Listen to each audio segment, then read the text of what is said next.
जो भोजराज कंस जो था दिन प्रतिदिन बड़ा ही दुखी होता हुआ जा रहा था। क्यों? जो भी राक्षस भेजता था वो राक्षस लौट करके ये नहीं बताता था कन्हैया मोटा है कि पतला है, गोरा है या काला है। कोई राक्षस लौट कर नहीं आता था, सब मारे जाते थे। इसी चिंता में दुविधा में फंसा हुआ था। तभी अक्षमाद देव ऋषि नारद नारायण नारायण गुणगान करते हुए भोजराज कंस के दरबार में पहुंच जाते हैं। भोजराज कंस वैसे महात्माओं से बड़ी घृणा करता था, जलन मानता था, लेकिन एक अकेले साधु ऋषि नारद थे, इनसे कभी घृणा नहीं करता था। देव ऋषि नारद को आसन पर बैठा लिया और कहने लगा, बड़े दिनों बाद आए आप, कहां रहे? देव ऋषि नारद कहने लगे, संत सुखी विचरंति मई। संत तभी सुखी होता है जब हर जगह भ्रमण करता रहता है। जिस प्रकार से एक जगह पर जो पानी ठहरा हुआ होता है तालाब में गंदा हो जाता है, उसी प्रकार से एक जगह पर एक आश्रम में संत महात्मा रहता है तो उसमें भी कुछ परिवर्तन आ जाता है गांव में। देव ऋषि नारद ने कंस की उदासी देखी, एक प्रश्न कर दिया,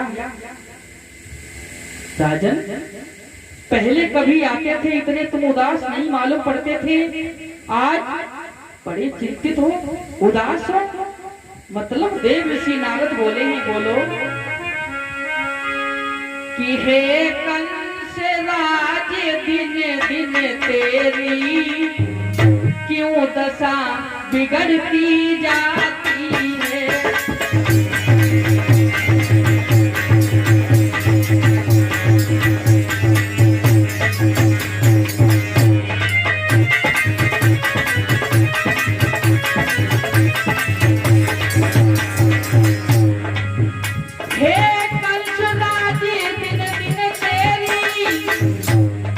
बात है राजन, क्यों दशा बिगड़ती जाती है।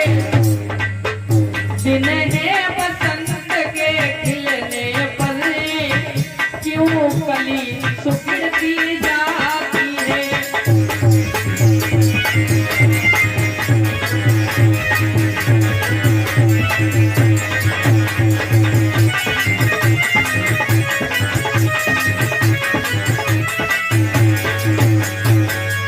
क्या बात है, बड़े उदास हो। अगर किसी की शंका हो तो जाओ आक्रमण कर दो, तुम्हारे पास सेना भी तैयार है। अगर कोई बीमारी हो तो दवा ले लो, दवा ले लो, कोई बीमारी हो, ऐसे चिंतित क्यों बैठे हो। भोजराज कंस कहता है, क्या बताएं नारद, हम जो भी राक्षस भेजते हैं और वो वृंदावन में जाते हैं लौट कर वापिस नहीं आते हैं। आप तो जानते हैं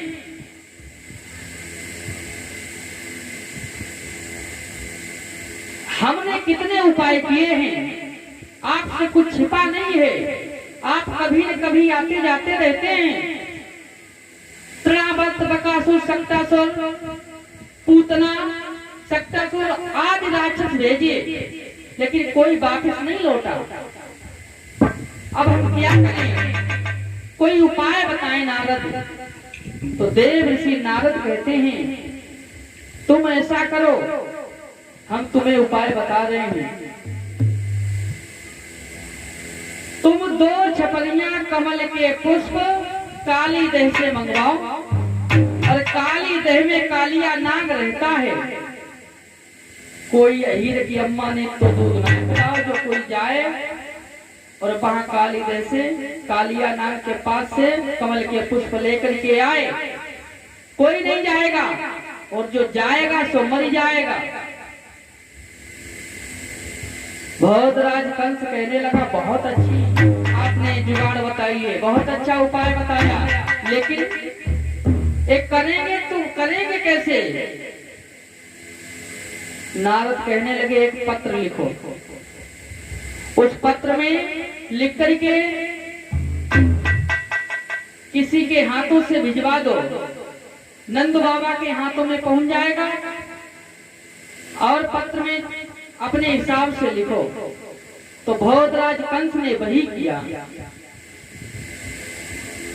पत्र में लिखा, आदमी बाबा नंद जो वृंदावन के मुखिया हैं,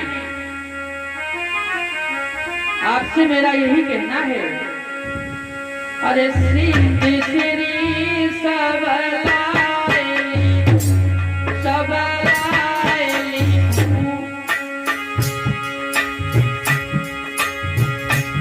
नंदे बाबा सुनियो तुम्हारा जे हमारी।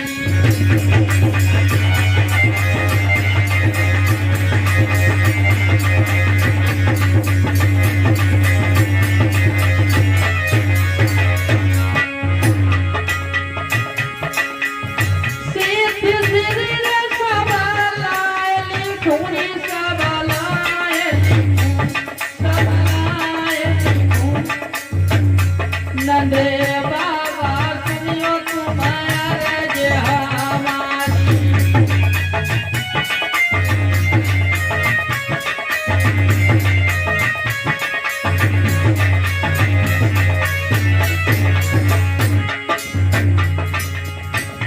अरे तू छपनिया, अरे कमल के पुष्प बाबा, कमल के पुष्प तुम्हें मेरे पास दियोरी पहुंचाई।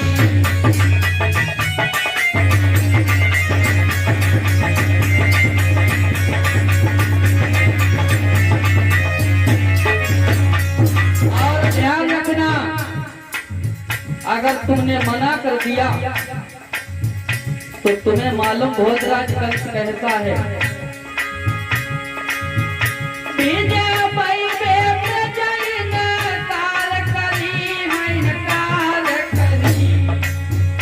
तो नहीं रहेगी खेरी तुम्हारी।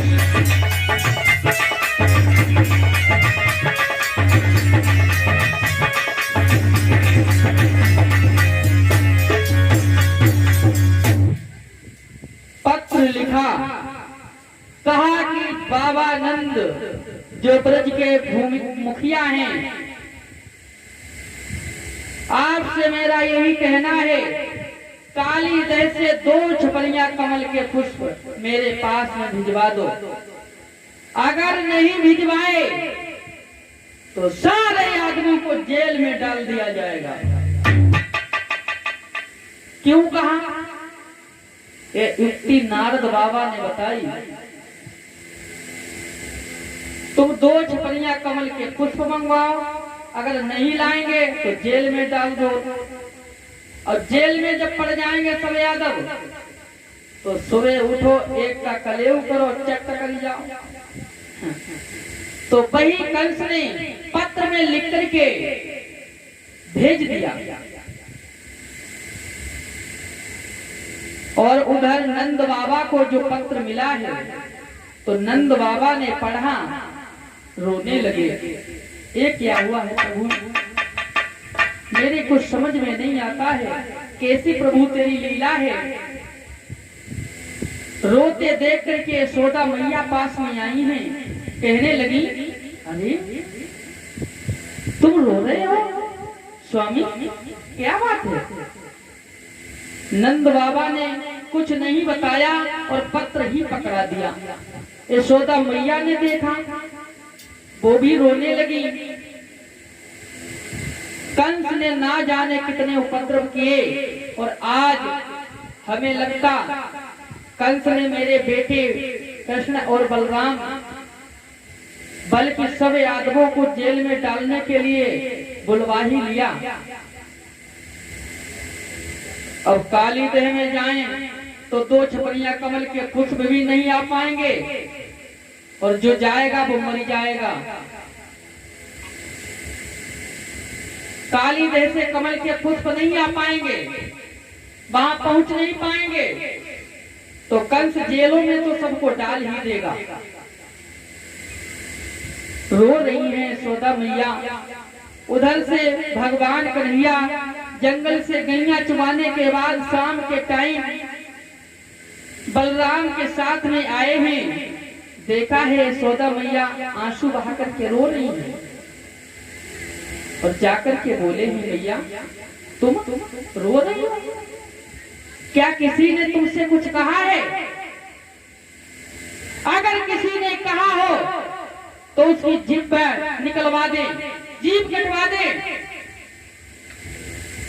और किसी ने गलत निगाह से अगर देखा हो तो उसकी आंखें निकलवा दे। बोलो ना मैया, क्या बात है? मैया कुछ नहीं बोल रही हैं।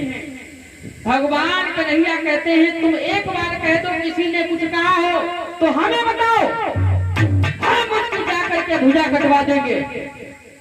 शायद तुम्हें ये नहीं मालूम है, हमने हमारे साथ में बलराम भैया हैं और हम हैं, हम दोनों में कितनी शक्ति है। किताऊ मारेगा एक लाते तो सात कोस उड़ जाएगा, और मेरे एक तमाचे में वह नीचन उड़ने आएगा।